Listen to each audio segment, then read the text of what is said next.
Aggravating circumstances. Definition. Those circumstances which raise the penalty for a crime without exceeding the maximum applicable to that crime. So, the meaning of aggravating circumstances is refers to the factors that increase the severity or culpability of a criminal act. Typically, the process of an aggravating circumstances will lead to a harsher penalty for a convicted criminal. So, basis. The greater perversity of the offense as shown by first, the motivating power behind the act. So the desire to have impact on others people to affect the behavior or emotions. Number 2, the place where the act was committed. An individual commits a crime if they act in a way that fulfills every element of an offense or an offense. So, good day, sir. I'm going to report the aggravating circumstances. So, number 3, the means and ways used. For example, that the crime be committed by means of inundation, fire, sinunog mo siya, or sinunog mo yung bahay niya, poison, nilason mo, or explosion, pinasabog mo.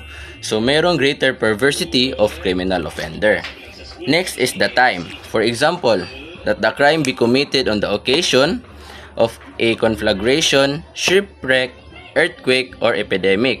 So, kung mayroong epidemic at nag-commit ka ng crime, it indicates na you have a greater perversity kasi you took advantage to the situation. Next is the personal circumstances of the offender. So, for example, that the accused is a recidivist. So, magiging recidivist ka if at the time of your trial, you should have been previously convicted by final judgment. Ibig sabihin, na-convict ka na for the another crime under the same title or for the same crime. And then, nag-commit ka ulit ng crime. So, it's an aggravating circumstances because there is a greater perversity on the part of the offender. And the last one is the personal circumstances of the victim.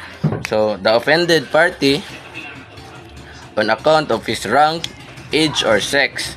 So, for example, yung age, 80 years old na, pero ginawa mo pa rin siyang victim, there is a greater perversity on your part as a criminal offender.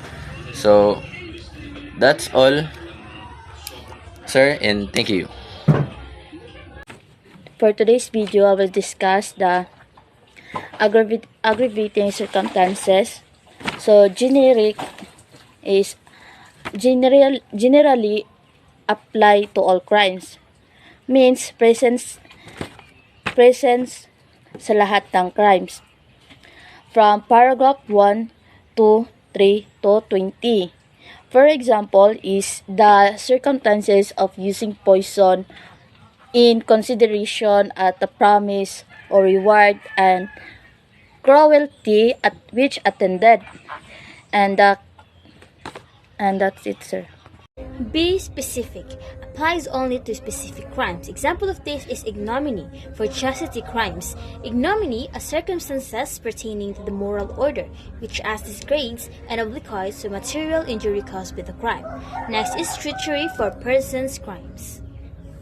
Good evening, everyone. I'm here to explain the qualifying circumstances. So, qualifying circumstances is deemed an element of a crime when it is specifically stated by law as included in the definition of crime, like treachery in the crime of murder. Qualifying circumstances not only gives the crime its proper and exclusive name, but also place the author thereof in such a situation as to deserve no other penalty than that specially prescribed for said crime. So, ang example dahil sa qualifying is like katong akong gingon ganina, treachery in the crime of murder. The offender commits any of the crimes against the person employing means, methods, or forms in the execution thereof which tend directly and specially to ensure its execution without risk to himself arising from the defense which the offended part might make. D. Inherent. Inherent necessarily accompanies the commission of the crime, evident premeditation in theft or estafa. Inherent aggravating circumstance are those that essentially accompany the commission of the crime and does not affect the penalty. And the example of inherent crimes is homicide, murder, alarm, scandal, or grave threat. This felony or offense, therefore aggravating. Aggravating. In qualifying circumstances, it gives the power an exclusive name, places the author thereof in such a situation as to deserve no other penalty than that specially prescribed law. It cannot be offset by mitigating circumstances. Must be alleged in the information, integral part of the offense. And in my explanation, in qualifying, it is the change of the nature of the crime. Example, killing of a person or murder. From homicide to murder because of aggravating circumstances. Is to increase the penalty up to maximum period or change the nature of the crime. In qualifying aggravating circumstances, those acts that change the nature of the crime. Mausab ang isa ka krimen nga gihimo sa offender, say for example, alovisya or treachery or evident premeditation, qualifies the killing of a person to murder. In Article 248, enumerates the qualifying aggravating circumstances which qualify the killing of a person to murder. Example, unlawful killing of a person is homicide, pero pananglitan ang qualifying circumstances provided by Article 248 from paragraph 1 to paragraph 6 is musunod na siya with treachery, commission of the crime. Then musunod na ang murder, that is why nakabutang is change in the nature of the crime from homicide to murder. But if ang kaso is wala na bantayan or wala na allege nga naday treachery, magpabilin siya nga homicide. So dapat i-alleged siya para na-change sa nature of the crime. That's all. Thank you. Generic circumstances. Increase penalty to the maximum without exceeding limit prescribed by law. May be compensated by mitigating circumstances. Need not to be alleged.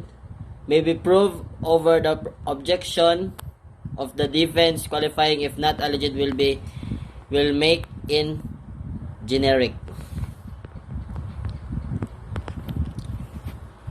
The generic circumstances are aggravating circumstances that are found Article 14 of the Revised Penal Code. If extant, they can be applied to felonies defined and penalized under the Penal Code. These are the circumstances, if they exist in the commission of the crime, will increase the penalty by period. Aggravating circumstances which do not have the effect of increasing the penalty, which themselves constitute a crime specially punishable of increasing the penalty. Ang best example ani kay kanang musulod ka sa balay o kanang mangawat ka na siya. Ang ikaduha kay aggravating circumstances inherent in the crime to such degree that it must of necessity accompany the commission thereof.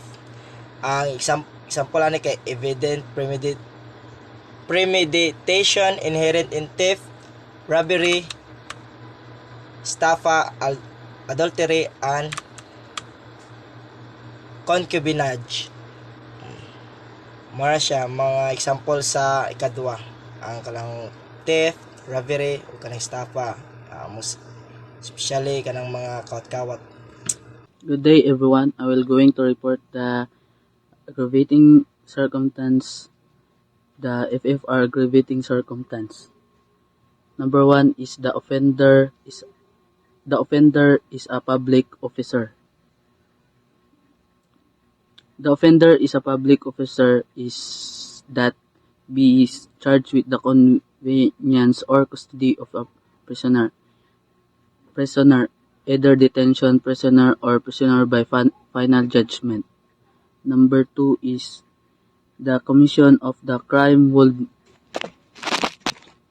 not have been possible without powers, resources, and influence of the office he holds. Essential public officer use the influence, prestige, or accidents which his office give him as the means by which he realizes in his purpose. Failure in official is tantamount to abusing of office. Wearing of uniform is immaterial. What it means is what matters is the proof that he is indeed to talk advantage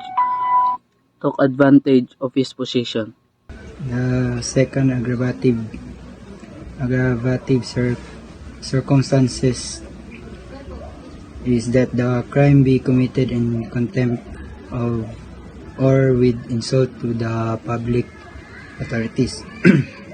Requisites are the offender knows that a public authority is present, then the public authority must engage in the exercise of his functions, and the public authority is not the victim of the crime, then the public authority's presence did not prevent the criminal act.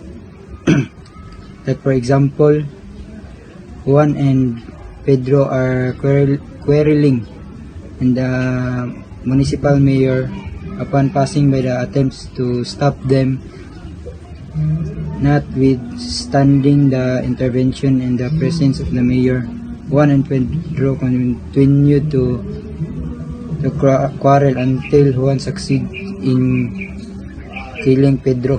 So in this situation, bali si Juan kinapugos siya patay kang Pedro tungod sa pagsigi og yaw-yaw ni Pedro. Napuno si Juan mo itong iyang na-commit ang crime or iyang napatay si Pedro. That's all. Good day everyone, by the way, my name is Malipina Sanjay. I'm here to report about the requisite number 1. The offender knows that public authority is present. So, for me, the people still commits the crime that they know public authority is present because people sometimes they can control themselves. Also, they need funds, and people by using drugs, and that also committing crime by using drugs. So many people like that, and the people who need funds and they committing because they need it. They not know what they are doing, and also and etc. Minimum. That's all. Thank you. Good day everyone, I am Arjun Teorasan. So my topic is the continuation of aggravating circumstances, paragraph 2. So person in authority, public authority who is directly vested with jurisdiction has the power to govern and execute laws. So kining person in authority na sila power or authority to govern and execute laws, na sila power na matupad ang mga balaod. So example ani is governor, mayor, barangay captain, councilors, government agent, and chief of police. So like for example kining barangay captain na siya authority siya authorize siya nga magpatupad ng mga balaod sa inyong barangay.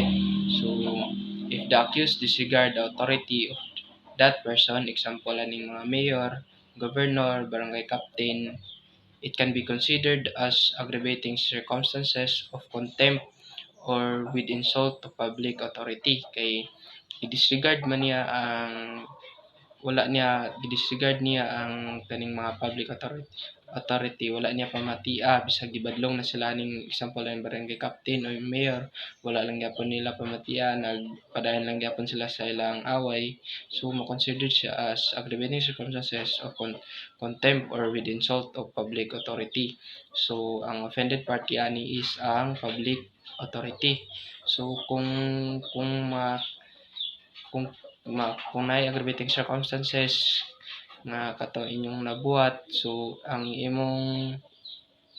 ang imong sentence from minimum pwede siya ma-move into maximum kay na may aggravating circumstance nga nahitabo. So pwede siya mataas from minimum to maximum.